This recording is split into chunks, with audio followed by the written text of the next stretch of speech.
Hi guys! Welcome back tara guys. Share ko sa inyo yung aking fish recipe. Ngayon, una ay nag-fry ako ng isda. Tingnan nyo yung isda, pinuto ko kasi sobrang haba. At kanya nilagyan ko ng asin bago ko ilagay yung isda para mabilis siyang baliktarin. Hindi siya didikit sa kawali. O, diba? So, pagkatapos i-fry, ay kunin ko muna ang isda at sit aside. Bawasan ko na rin yung mantika kasi dito na rin ako mag-fry ng aking garlic, ginger, at saka onion. Ayan.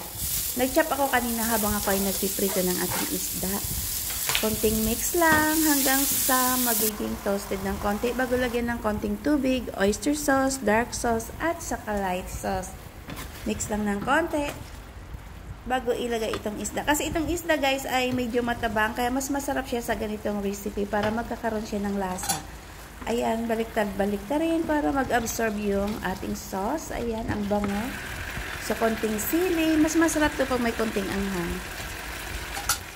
So, yan lang. This is it. Lagay na natin siya sa ating serving dish. Ayan.